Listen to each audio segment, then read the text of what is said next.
예, 저희가 계속해서 계시록을 공부하는데요. 지금 이제 예수 그리스도의 재림이 몇 주 안 남았습니다. 공부로. 그 날짜가 아니라 저희 이제 몇 주 후면 예수님 재림을 저희가 공부하게 되는데요. 그 전에 먼저 이제 마지막 날들에 대해서 한번 또 간략하게 살펴보려고 합니다. 그래서 오늘은 특별히 노아와 롯 두 사람의 증언을 저희가 좀 들어보려고 합니다. 여기서 본문은 누가복음 17장 20절부터 30절입니다. 예, 저희는 성경에서 말씀하시는 마지막 날들에 관해서 살펴보고 있습니다. 오늘은 두 사람의 간증을 이제 살펴보려고 하는데 바로 노아와 롯이죠. 주님께서는 마지막 날들이 이 노아의 날들과 같고 또 롯의 날들과 같다고 말씀하셨습니다. 사실 재림 직전까지는 다 마지막 날들이에요. 예, 누가복음 17장 20절부터 30절인데요. 좀 길지만 제가 한번 읽어보겠습니다. 바리새인들이 그분께 하나님의 왕국이 어느 때에 임하느냐고 다그쳐 묻거늘 하나님의 왕국이죠. 지금 이 문맥은 그러니까는 예전식으로 하면 하나님의 나라입니다. 하나님의 왕국. 근데 하나님의 왕국은 영적인 왕국이라고 그랬죠. 왜냐하면 하나님은 영이시기 때문에 영적인 왕국입니다. 하나님의 왕국이 어느 때에 임하느냐고 다그쳐 묻거늘 그분께서 그들에게 응답하여 이르시되 하나님의 왕국은 볼 수 있게 임하지 아니하며 또 그들이 이르기를 여기를 보라 혹은 저기를 보라 하지도 못하리니 보라 하나님의 왕국은 너희 안에 있느니라. 영적인 왕국이기 때문에 영적인 사람들 안에 있습니다. 우리는 지금 하나님의 왕국 안에 살고 있어요.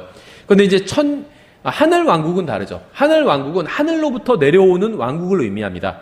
예수님도 하늘에서 오신 왕이시죠. 예수님께서 재림하실 때 왕국을 가지고 내려오시게 됩니다. 그래서 그 왕국을 이제 지상에 세우시게 돼요. 그래서 하늘 왕국은 눈에 보이게 임합니다. 하지만 하나님의 왕국은 눈에 보이게 임하지 않아요. 지금 이 세상엔 하늘 왕국이 없습니다. 하늘 왕국은 셋째 하늘에 있어요. 근데 예수님께서 재림하시면 하늘 왕국이 이 세상으로 오게 되는 것이고 지금 이 세상엔 하나님의 왕국만 있습니다. 영적인 왕국. 믿는 사람들이 누리는 하나님의 왕국만 있습니다. 근데 천년왕국 땐 이 하나님의 왕국과 하늘 왕국이 합해지게 됩니다. 왜냐하면 예수님은 하나님의 왕국의 왕이시기도 하고 하늘 왕국의 왕이시기도 합니다. 근데 하늘 왕국이 이 지상에 내려와서 하나님의 왕국과 합해지면 이제 두 왕국을 동시에 통치하게 되시는 거죠. 혹은 저기를 보라 하지도 못하리니 보라 하나님의 왕국은 너희 안에 있느니라 하시니라. 그분께서 제자들에게 이르시되 날들이 이르리니 그때에는 너희가 사람의 아들의 날들 중 하루를 보고자 하되 그것을 보지 못하리라. 그들이 너희에게 이르되 여기를 보라 혹은 저기를 보라 해도 그들을 따라가지 말며 그들을 따르지도 말라. 번개가 하늘 아래 이쪽에서 번쩍하여 하늘 아래 저쪽까지 빛을 내는 것 같이 사람의 아들도 자기 날에 그러하리라. 여기서 사람의 아들의 자기 날은 재림하시는 날이죠. 예수님께서 재림하시면요 번개가 치면 다 알잖아요. 그것처럼 다 알 수 있게 된다는 겁니다. 그러나 그가 반드시 먼저 많은 일들로 고난당하고 재림 전에 초림이 있어야 된다는 거죠. 이 세대에게 버림을 받아야 하리라. 노아의 날들에 이루어진 것 같이 사람의 아들의 날들에도 그러하리라. 이제 마지막 때의 특징을 말씀하고 있어요. 노아가 방주로 들어간 날까지 그들이 먹고 마시고 장가가고 시집가더니 홍수가 나서 그들을 다 멸하였느니라.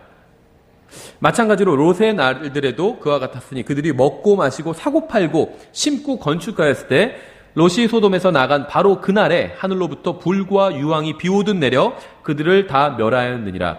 사람의 아들이 나타나는 날에도 그와 같으리라.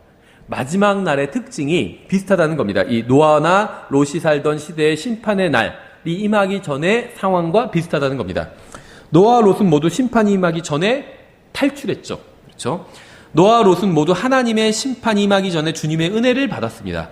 두 사람은 모두 하나님을 믿고 그분의 말씀도 믿었습니다. 두 사람은 모두 하나님의 말씀을 다른 사람들에게 전했습니다. 예수님의 말씀에 의하면 노아의 날들에 사람들이 심판을 받은 이유는 살인이나 간음이나 이런 강력 범죄 때문이 아니었어요. 그렇죠? 창세기에선 사람들의 마음의 상상이 어려서부터 악했다 이렇게 말씀하고 있지만 누가복음에 기록된 예수님의 말씀에 의하면 외면의 죄보다 더 중요한 문제가 있다는 거예요. 노아의 날들에 사람들은 사고 팔고 먹고 마셨습니다. 이게 근데 죄일까요? 물론 이건 죄가 아니에요. 사고 팔고 먹고 마시지 않으면 살 수가 없어요. 그렇죠? 무엇인가를 사잖아요. 식재료를 사고 또 무엇인가를 팔기도 하고 먹고 마셔야 되죠. 음식을 먹고 음료를 마셔야 되잖아요. 노아의 날들에 사람들은 장가가고 시집갔습니다. 이것도 당연히 죄가 아니죠. 장가 가야 돼요. 시집도 가야 됩니다. 이건 죄가 아닙니다. 그렇죠? 그러니까 노아의 날들에 사람들이 멸망당한 이유는 그들이 행한 행위 때문이 아니었어요. 다 정상적인 행위입니다. 사고 팔고 먹고 마시고 장가가고 시집가고. 그들은 하나님과 바른 관계를 맺지 않았기 때문에 멸망당한 거예요. 그들은 특정한 죄를 지어서 멸망당한 것이 아니라 하나님의 심판의 경고를 무시했기 때문에 멸망당한 겁니다. 사람들 사는 건 다 똑같아요. 노아의 날들이나 지금이나. 근데 하나님의 말씀을 무시하면, 하나님의 경고를 무시하면 멸망당하게 된다는 거예요. 하나님께서는 세상을 심판하시기 전에 먼저 경고하십니다. 항상 먼저 경고하세요. 주님께서 노아를 통해서 큰 홍수가 날 것이니 방주로 들어가라고 경고하셨습니다. 주님께서는 롯을 통해서 하늘에서 불이 떨어질 것이니 도시를 떠나라고 경고하셨어요. 하지만 사람들은 하나님의 경고를 무시했기 때문에 결국은 멸망을 당했죠. 우리는 사람의 외모를 보고 판단하려는 경향이 있습니다.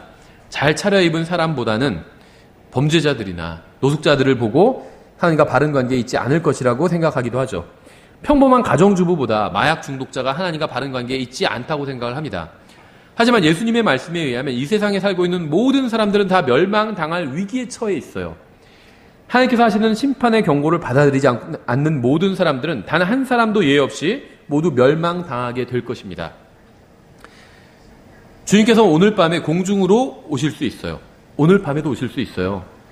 그러면 살인자들과 도둑들과 강도들과 강간범들, 또 범죄자들만 이 세상에 남아 심판을 받는 것이 아니라 하나님의 경고를 무시한 모든 사람들이 이 세상에 남아 심판을 받게 됩니다. 우리는 어디서 어떤 사람을 만나든 복음을 전해야 돼요. 성경은 단 한 번도 나쁜 사람은 지옥에 가고 선한 사람은 하늘나라에 간다 이렇게 말씀하신 적이 없습니다. 성경은 예수 그리스도를 구원자로 받아들인 사람은 하늘나라에 가고 그렇지 않은 모든 사람들은 하나님의 심판을 받고 멸망당하게 될 것이라고 분명하게 말씀하고 있습니다. 흔히 노아의 시대 사람들은 극악한 범죄자들이라고 생각하는 경향이 있어요. 또 소돔과 고모라의 주민들도 모두 동성연애자들이라고 생각하는 경우도 있습니다. 하지만 예수님께서 노아의 시대와 롯의 시대에 대해서 말씀하시면서 극악한 범죄나 어떤 부도덕한 죄들에 대해서 말씀하지 않으시고 평범한 일상에 대해서 말씀하셨다는 사실을 우리가 기억해야 됩니다. 그들의 문제는 홍수와 불을 통한 하나님의 심판의 경고를 믿지 않고 받아들이지 않았다는 거예요. 그러니까 하나님의 경고를 무시하고 그냥 일상적인 생활, 사고 팔고 먹고 마시고 장가가고 시집가고 일상적인 생활을 했다는 겁니다. 이런 게 문제가 아니라 문제는 하나님의 경고를 받아들이지 않았고 평범한 삶을 살았다는 거예요. 그러니까 평범한 삶이 문제가 아니에요. 하나님의 경고를 받아들이지 않았다는 것이 문제였다는 거죠. 그들의 문제는 하나님의 말씀을 믿지 않은 채 그저 평범한 삶을 살았다는 것이었습니다. 우리나라 사람들 대부분이 극악한 범죄자는 아니죠. 전체 인구 대비로 보면 극악한 범죄자는 아주 소수고, 그렇죠. 중형을 받고 지금 교도소에서 복역하고 있죠. 그 대부분은 그냥 평범한 사람들이에요. 여러분과 저와 별로 다르지 않은 평범한 사람들입니다. 소수의 극악한 범죄자들도 있지만 대부분의 사람들은 사고 팔고 먹고 마시고 장가가고 시집가는 평범한 사람들이에요. 문제는 대부분의 우리나라 사람들은 주님께서 다시 오시는 것에 대해 전혀 아무런 준비도 되어 있지 않다는 겁니다. 이게 문제예요. 그들이 짓는 죄, 사는 삶, 그게 문제가 아니라 주님께서는 다시 오시잖아요. 우린 그걸 알고 있죠. 근데 대부분의 평범한 사람들은 그것도 모른 채 그냥 일상적인 삶을 살아가고 있다는 거예요. 전혀 대비하지 못한 채. 우리나라 사람들에게 가장 필요한 것은 복음입니다. 경제 안정, 집값 안정 이런 것이 아니라 복음이에요. 복음이 필요해요. 우리나라 사람들에게 가장 필요한 것은 예수 그리스도를 개인적으로 만나는 거예요. 예수 그리스도를 믿지 않는 사람들에게 기다리는 것은 하나님의 심판과 영원한 형벌이기 때문이에요. 복음을 전하다 보면 사람들은 자신이 그리 큰 죄인이 아니라고 하는 사람이 있어요. 실제로 만나본 적이 있어요. 자기가 그렇게 죄인이라고 하는데 죄인이란 거 잘 모르겠다 이런 사람도 만나본 적이 있어요. 그런 사람들은 예수님께서 노아와 롯의 날에 대해서 말씀하신 것을 잘 들어봐야 돼요. 노아와 롯의 날에 심판을 받고 멸망당한 사람들은 대부분 극악한 범죄자들이 아니었습니다. 소수예요. 극악한 범죄자는요 항상 소수예요. 대부분 평범한 사람들이라는 거죠. 대부분이 우리나라 사람들처럼 평범한 죄인들이었습니다. 평범한 죄인들. 예수 그리스도를 자신의 구원자로 받아들이지 않고 무엇인가를 사거나 팔거나 먹거나 마시는 것은 대단히 위험한 행위예요. 예수 그리스도를 믿지 않고 장가가거나 시집가는 것은 대단히 위험하기 짝이 없는 일입니다. 대단히 큰 죄를 지은 사람만 구원받아야 되는 것이 아니라 모든 사람이 구원받아야 돼요. 예수 그리스도를 믿지 않는 사람은 모두 결국 파멸당하게 될 것이기 때문에. 그래서 예수님을 믿지 않고 하는 행위는 다 위험한 행위라는 거예요. 사고 팔고 먹고 마시고 장가가고 시집가고 일상적인 일이지만 예수님을 믿지 않고 미래 다가올 심판을 대비하지 않고 그런 일상적인 일을 한다면 그건 대단히 위험한 일이라는 겁니다. 소돔과 고모라는 어느 날 갑자기 멸망한 것이 아닙니다. 소돔과 고모라에는 하나님의 말씀을 전하고 다가올 심판을 경고하는 사람들이 있었습니다. 하나님께서는 결코 경고 없이 심판하지 않으세요. 하나님께서는 절대로 의로운 자들을 불의한 자들과 함께 심판하지 않으십니다. 창세기의 기록만으로는 롯에 대해서 충분히 알 수가 없죠. 롯에 대해 정확히 알려면 반드시 베드로후서 기록도 살펴봐야 됩니다. 베드로서 2장 6절부터 8절인데요.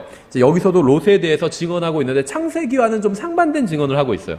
창세기만 보면 롯이 좀 형편없는 사람으로 보입니다. 소돔을 선택했어요. 그렇죠. 근데 베드로서를 보면 이제 롯에 대한 이제 전체를 볼 수가 있어요.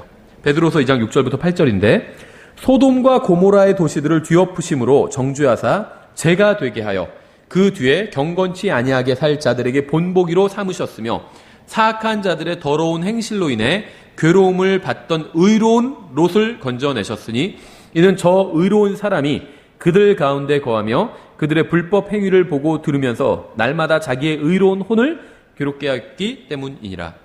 하나님께서는 롯이 의롭다고 하셨어요. 롯은 하나님을 믿고 의롭다함을 받은 구원받은 사람이었습니다. 그래서 주님께서는 롯을 소돔과 고모라의 심판에 대해서 롯에게 말씀을 하셨고 또 롯은 사람들에게 하나님의 말씀을 전하며 경고를 했습니다.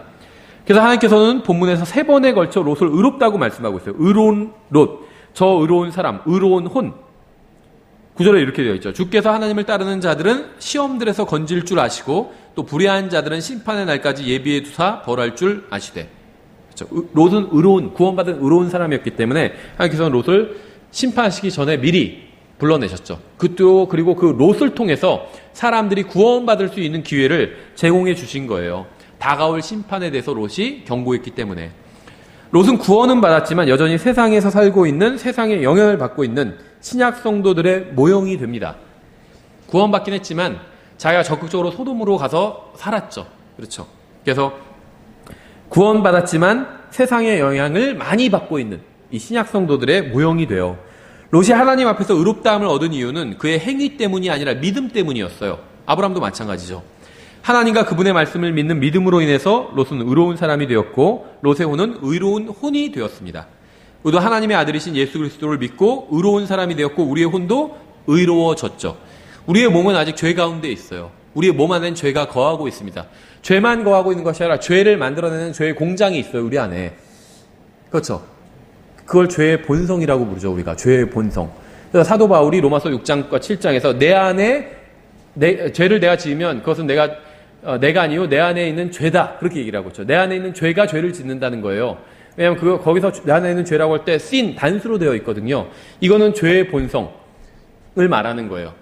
흔히 신학에서 일반적으로 원죄라고 부르는 게 죄의 본성이에요. 성경에서. 이걸 성경은 sin이라고 단수로 표현하고 있고 이 죄의 본성은 단순한 죄가 아니라 죄를 만들어내는 곳입니다. 우리들 다 공장장이에요. 죄악을 만들어내는 공장장이에요. 죄를 찍어내고 있어요. 계속 만들어내고 있어요. 우리의 혼은 의롭게 되었지만 예수님을 믿는 순간 구원받고 의롭게 되었지만 우리의 몸은 아직도 죄 가운데 있습니다. 예수님께서 공중으로 오셔서 우리를 각자 부르시면 우리가 들림받아 올라가게 되죠. 이게 이제 휴거죠. 그럴 때 우리가 이 육신의 몸을 벗어버리고 이제 새로운 영적인 몸을 입게 됩니다. 그럼 그때서야 몸도 이제 진정으로 구원받게 되는 거예요. 이것을 이제 몸의 구속이라고 성경은 부르고 있죠. 예, 그래서 우리도 하나님의 아들이신 예수 그리스도를 믿고 의로운 사람이 되었고 우리의 혼도 의로워졌습니다. 하나님께서는 심판 전에 롯을 구원하신 것처럼 우리도 그렇게 대환란 전에 데려가실 것입니다. 롯은 여러 가지 면에 있어서 대부분의 구원받은 사람들의 모형이 되는데요. 롯은 하나님을 믿고 구원은 받았지만 소돔과 고모라 안에 살면서 많은 영향을 받았습니다. 그럴 수밖에 없겠죠. 불행하게도 구원받은 대부분의 그리스도인들이 이 세상의 영향을 받고 살아가고 있어요. 그래서 구원은 받았지만 이 세상 사람들처럼 말하고 똑같이 행동하고 똑같이 생각하면서 살고 있습니다. 그렇죠. 문제가 생기면 하나님께 나와서 문제를 해결하려고 하지 않고 인간적인 방법으로 해결하려 한다는 거죠. 돈을 먹이고 때로 거짓말도 하고 속이기도 하고 그래서 위기를 모면하려고 한다는 겁니다. 하나님의 방법이 아닌 이 세상에서 우리가 보고 들은 그 방법대로 그걸 뭐 업계의 관행이라든지 남들도 다 하는 일이라든지 이렇게 부르면서 우리도 그렇게 한다는 거죠. 그 이유는 우리가 이 세상에서 살면서 하나님의 말씀보다 이 세상의 영향을 훨씬 더 많이 받았기 때문이에요. 불행하게도 구원받은 대부분의 그리스도인들이 이 세상의 영향을 엄청나게 많이 받으면서 살아가고 있습니다. 그래서 구원은 받았지만 이 세상 사람들처럼 말하고 행동하고 생각하면서 사는 거죠. 구원받은 많은 사람들이 내주하시는 성령님의 인도대로 사는 것이 아니라 이 세상의 영을 따라서 살아가고 있습니다. 하나님의 말씀대로 살지 않고 그저 이 세상이 시키는 대로 다른 사람들이 살아가는 방식대로 살고 있다는 거예요. 우리는 이 세상으로 둘러싸여 있고 압력을 받고 있고 미혹당하고 있고 강요당하고 있고 속고 그렇게 살고 있어요. 이 세상에 강한 압력을 받으면서 살고 있다는 거예요. 너도 그냥 똑같아. 우리처럼 살아. 네가 구원받은 건 어쩔 수 없어. 하지만 네가 죽어서 하늘나라에 가는 건 어쩔 수 없어. 하지만 이 세상에 있는 동안 우리랑 똑같이 살아야 돼. 이 세상이 그렇게 압력을 주고 있는 거예요. 마귀는 네가 구원받은 건 어쩔 수 없지만 이 세상에 있는 동안 내 손아귀를 벗어날 수 없어. 내 명령대로 살아야 돼. 이러고 있다는 거예요. 또 구원은 받았지만 하나님의 뜻대로가 아닌 마귀의 뜻대로 살고 있다는 겁니다. 롯은 하나님의 말씀을 믿고 그분의 말씀을 전했지만 그 말씀대로 살지는 않았습니다. 그것이 바로 소돔과 고모라의 주민들이 롯의 증언을 받아들이지 않은 이유 중 하나가 되겠죠. 소돔과 고모라에는 하나님의 말씀을 전하는 사람이 있기는 했지만 삶의 방식은 자신들과 전혀 다르지 않았기 때문에 소돔과 고모라의 거주민들은 롯의 말에 귀를 전혀 기울이지 않았던 겁니다. 직장이나 이웃에 훌륭한 그리스도인이 있다면 대단히 좋은 일이죠. 그렇죠. 나쁜 일이 아니죠. 그리스도인은 예수님을 따르는 예수님의 제자잖아요. 하나님의 말씀을 그대로 믿는 사람이잖아요. 이런 사람이 우리 이웃 중에 있다면 좋은 일이에요. 하지만 여러분이 아무리 훌륭한 그리스도인이라 해도 아무도 여러분이 그리스도인이라는 사실을 모른다면 결국에는 유익을 줄 수는 없겠죠. 다른 사람들에게. 창세기 19장 1절부터 2절에 롯의 행적이 나오죠. 이렇게 되어 있습니다. 창세기 19장 1절부터 2절. 저녁 때에 두 천사가 소돔에 이르렀는데 마침 롯이 소돔의 문에 앉았다가 그들을 보고는 일어나 그들을 맞이하고 얼굴을 땅에 대고 절하며 이르되 이제 보소서 내 주들이여 원하건대 돌이켜 당신들의 종의 집으로 들어와 온 밤을 묵고 발을 씻고 일찍 일어나 당신들의 길을 가소서 하니 그들이 이르되 아니라 우리가 거리에서 온 밤을 지내리라 하니라. 무슨 분위기인지 보이시겠어요? 일단 이 두 천사가 등장을 하는데 남자의 모습을 하고 있습니다.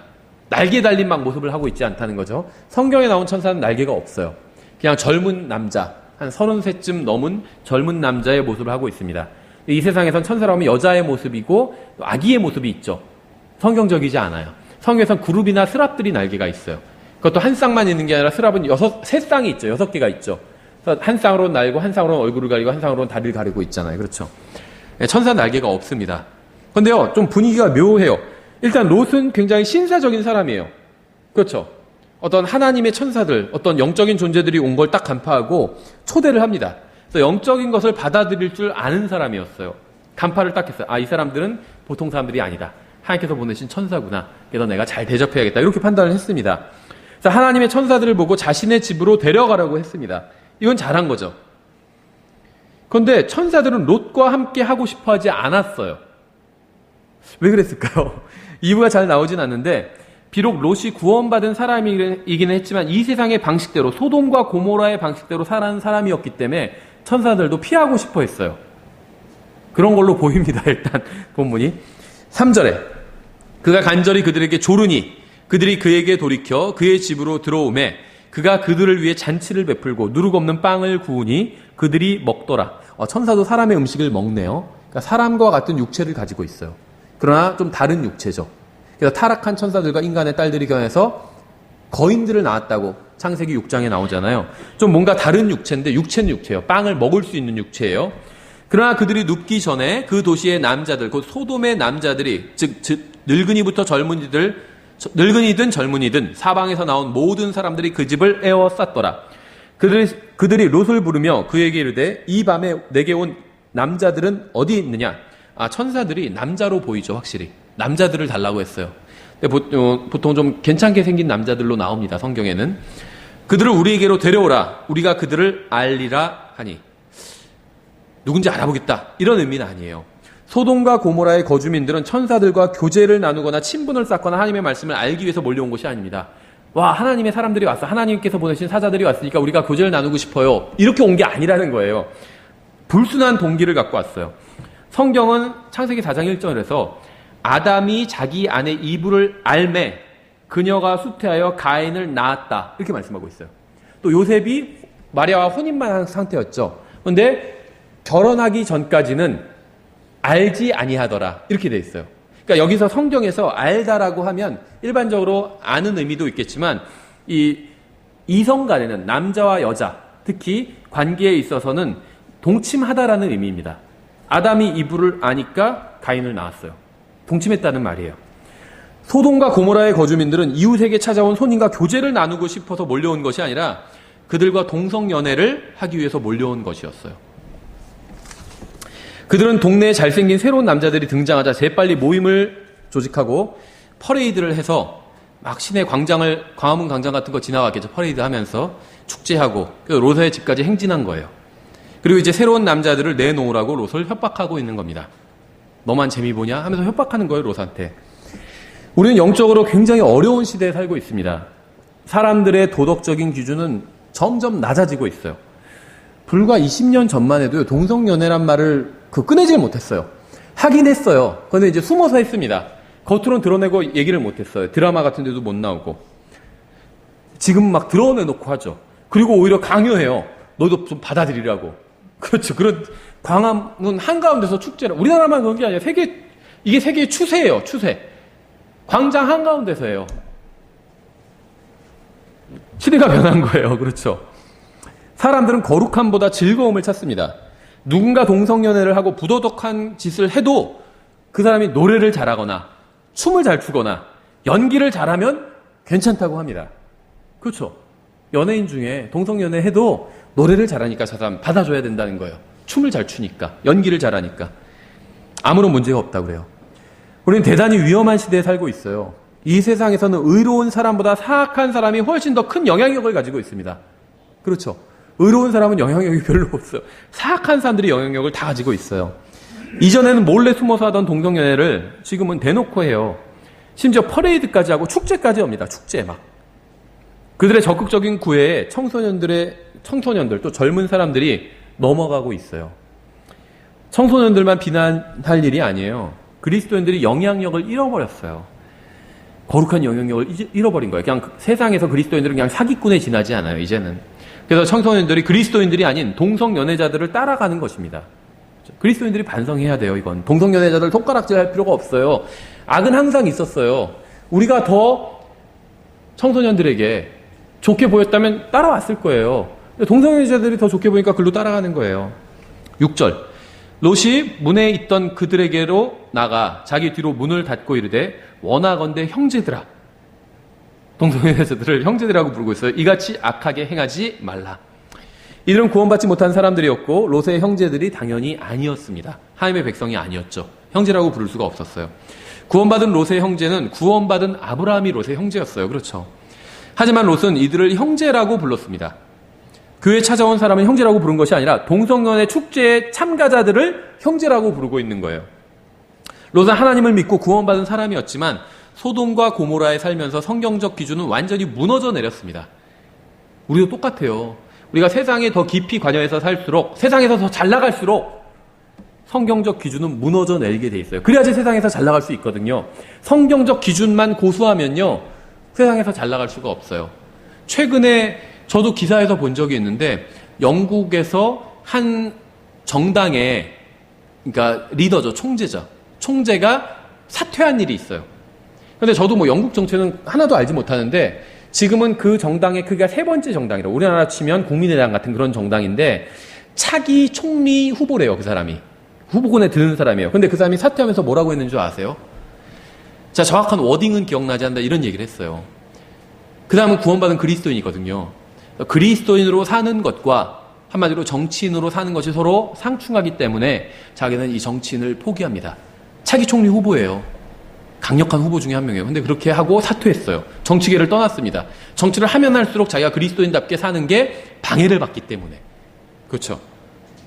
세상에서 우리가 더 잘 나가면 잘 나갈수록 더욱더 우리는 세상적이 되고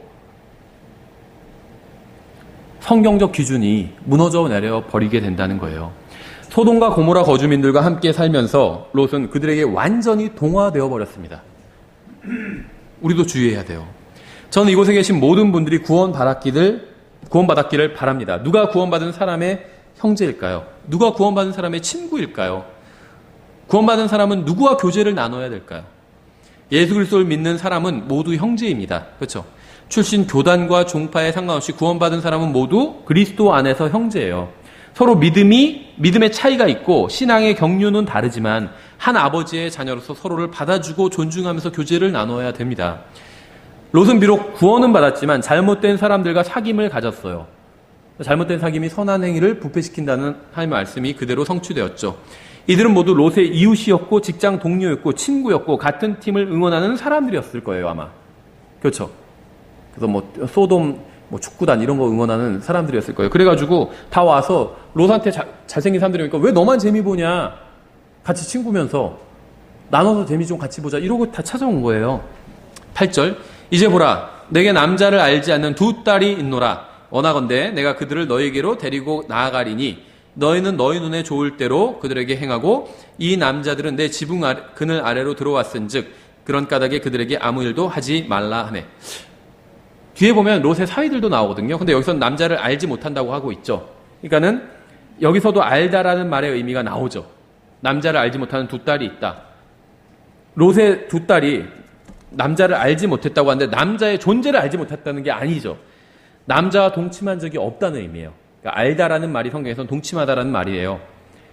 그런데 롯은 이 외에도 사위도 있었죠. 사위들. 그러니까 최소한 롯은 4명의 딸이 있었던 거예요. 2명의 딸은 결혼했고 2명의 딸은 결혼하지 않았던 처녀들이었던 거죠. 근데 이 구절은 사실 굉장히 충격적이에요. 그러니까는 그 아브라함이 이삭을 바치는 장면도 굉장히 충격적이잖아요. 자기 사랑하는 아들을 제물로 바치라고 하셨잖아요. 하나님께서 제일 싫어하시는 게 이거죠. 인신 제물을 바치는 거죠. 그거는 가증한 이교도들이나 하는 짓인데 그걸 하라고 하나님께서 말씀하신 거죠.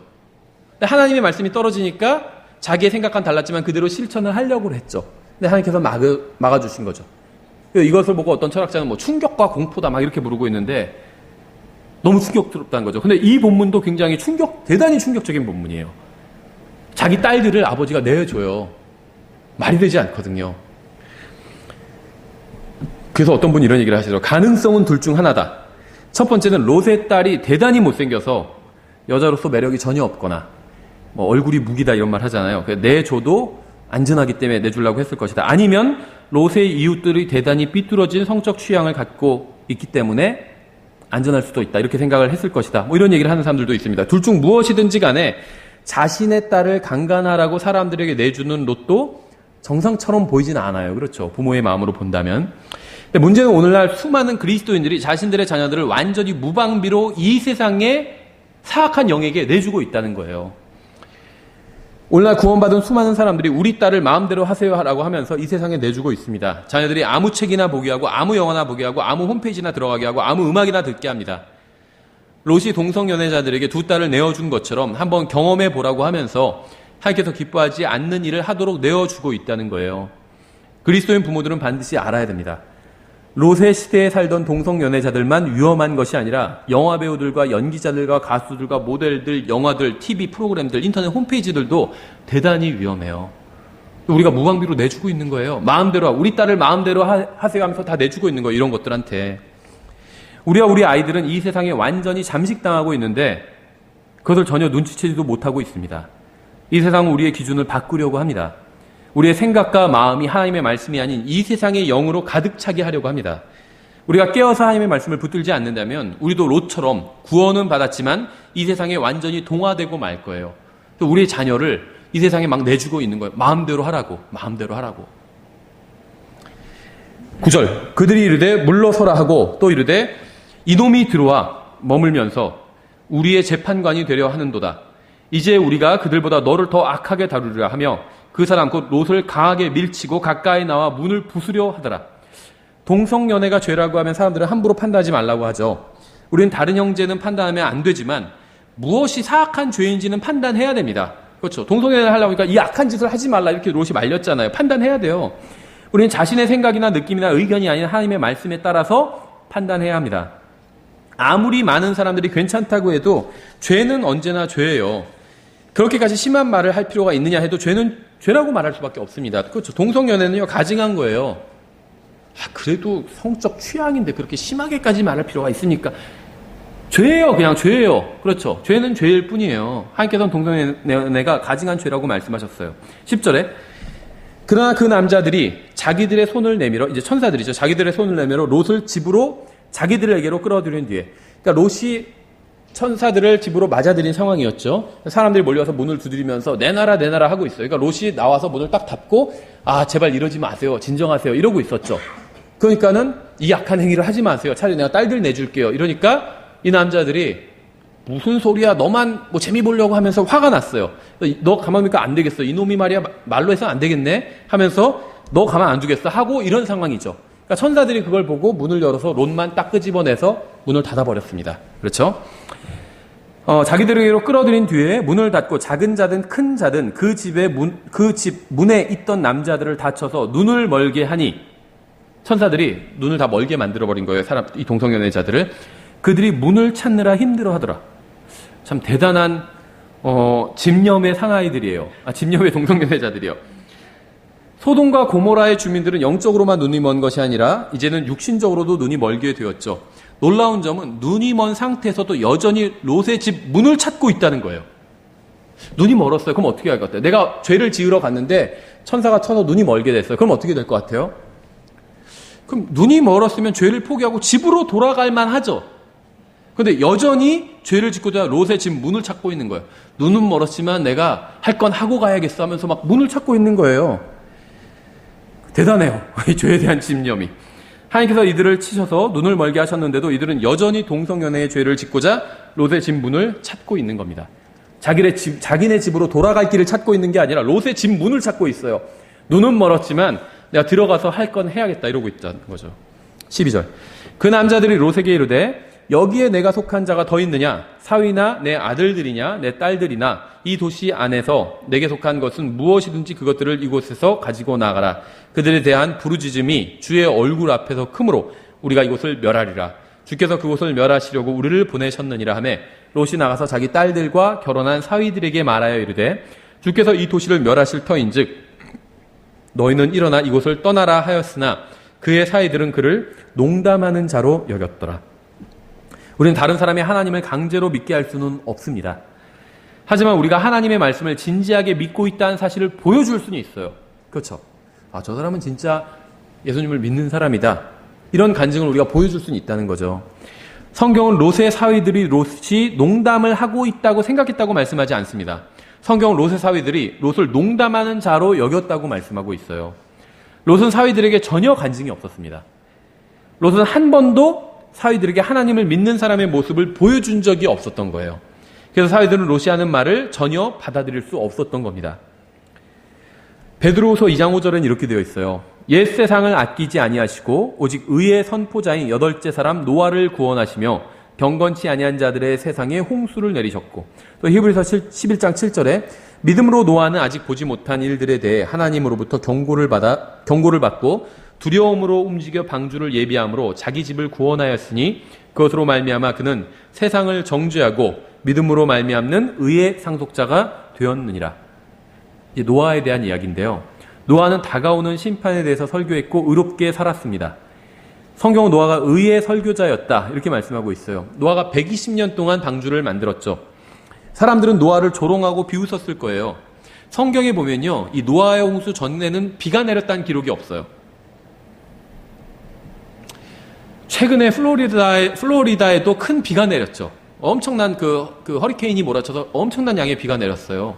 그래서 플로리다는 우리나라만 해요. 나만 많았습니다. 플로리다가 굉장히 커요. 근데 그 지역 전체가 다 물에 잠겨버렸어요.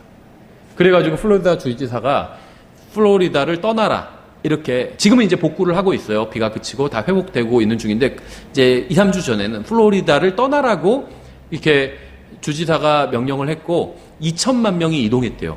플로리다를 떠나서. 그래서 주지사가 뭐라고 했냐면 구조 요청을 해도 구조를 할 수가 없다. 이렇게 방송을 했어요. 구조할 수 없으니까 남고 싶은 사람 남는 건 자유지만 떠나라. 구조할 수 없다. 이렇게 해서 떠났습니다. 근데 거기에 달린 이제 우리나라 기사를 보고 제가 달린 댓글을 보니까 이런 얘기를 해요. 어떤 사람이. 노아의 홍수도 있을 만하다는 생각이 든다고. 예, 그렇게 막 나라 전체가 다 잠기는 걸 보니까 노아의 홍수도 뭐 가능한 일이 아닌가 이런 생각이 든다는 거예요. 그렇죠? 그런데요, 성경을 보면 이 노아가 등장하기 전까지는 성경에서 비가 나오지 않아요. 무슨 말이냐면 노아는 앞으로 큰 비가 올 거라고 설교를 했겠죠. 경고를 했겠죠. 하나님께서 물로 세상을 멸망시키실 것이다. 설교를 했겠죠. 근데 비가 온 적이 한 번도 없어요. 그때까지. 사람들이 안 믿었겠죠. 조롱했겠죠. 말도 안 되는 소리 하고 있다. 저 할아버지. 그랬겠죠. 사람들은 노아를 조롱하고 비웃었을 거예요. 하지만 노아는 개의치 않고 하나님의 말씀을 선포했고 다가올 심판에 대해서 경고했습니다. 노아는 이 세상에 동화되지 않았어요. 왜냐하면 이 세상이 물로 멸망할 것이라는 사실을 알고 있었기 때문이야. 하나님의 말씀을 믿었기 때문에. 노아는 하나님을 미워하는 사람들과 친구가 되지 않고 그들에게 다가올 하나님의 심판에 대해서 경고했습니다. 롯이랑은 완전히 다른 스타일이었죠. 노아는 바르게 살았고 바르게 했고 바르게 설교했어요. 하나님께서 시키시는 일을 했습니다. 롯은 그러지 않았죠. 이 세상에 완전히 동화돼서 살다가 심판 직전에 탈출했습니다. 그런데 노아는 철저하게 120년간 심판을 준비하는 인생을 살았어요. 완전 다르죠. 두 사람의 인생이. 둘 다 구원받았지만 인생은 다르다는 거예요. 롯은 소돔과 고모라에 집을 짓고 살았지만 노아는 다가오는 하나님의 심판을 대비했습니다. 롯은 천사들에 의해서 끌려갔어요. 강제로. 그렇죠. 노아는 심판의 날을 기다리면서 하나님의 말씀을 믿고 준비하고 있었어요. 노아는 언제 비가 내리고 홍수가 올지 알지 못했습니다. 알지 못하는 때에 하나님께서 심판하실 수 있다고 생각했기 때문에 방주를 만드느라 하나님을 거부하는 세상 사람들과 노닥거릴 시간이 없었어요. 노아는 매일 꾸준히 방주를 만들며 다가올 심판을 대비했습니다. 방주 막 못질하면서 설교했겠죠. 내가 왜 방주를 만들고 있는지 아십니까? 하면서 하나님께서 물로 심판하실 것이기 때문입니다. 하면서 설교했겠죠. 사람들에게. 롯은 소돔과 고모라 사람들과 어울리느라 다가올 심판을 준비하지 못했습니다. 그가 다가올 심판에 대해서 이야기하자 그의 친족들은 농담하는 사람으로 여겼어요. 우리 장인어른 참 농담도 잘하셔 하면서. 하지만 노아는 자신뿐 아니라 다른 사람들도 심판을 피할 수 있도록 큰 배를 만들었습니다. 그렇죠. 주님께서는 마지막 때가 노아의 날과 같고 롯의 날과 같다고 말씀하셨어요. 이 세상은 더욱 완악해져 가고 있습니다. 하나님께서는 사람들에게 구원받을 수 있는 기회를 충분히 주고 계세요. 노아의 시대에 큰 비가 오기 전 동물들이 줄을 지어 방주로 들어갔어요. 생각해 보세요. 갑자기 심판이 닥친 게 아니라는 거예요. 미리 하나님께서 동물들을 인도해 주셨죠. 그래서 정결한 짐승은 7쌍, 부정한 짐승은 1쌍씩 동물들이 줄을 지어서 방주에 탑승하고 있어요. 기적 아닌가요? 그때까지만 해도 구원받을 수 있는 기회가 아직 충분히 있었던 거예요. 모든 동물들이 줄을 지어서 방주로 들어가는 것은 이건 기적이에요. 기적이 일어나고 있는 거예요. 방주가 완성되자 동물들이 줄 지어서 들어가고 있어요. 그러니까 자신의 생각을 바꿔서 회개하고 방주에 탑승할 수도 있었습니다. 다른 사람들도. 노아가 그냥 이상한 짓 하는 줄 알았는데, 군대용어로 뻘짓이라고 그러죠. 뻘짓하고 있는 줄 알았는데 동물들이 갑자기 나와서 7쌍씩, 부정한 건 1쌍씩 줄을 맞춰서 들어가고 있네? 생각해보세요. 동물들이 줄지어 가는 걸 보면요, 다 놀랄 거예요. 그렇죠? 이게 무슨 일이야? 노아가 말한 게 사실인가? 회개하고요, 밤주에 자기들도 부인이랑 둘씩 짝 맞춰서 들어가면 돼요.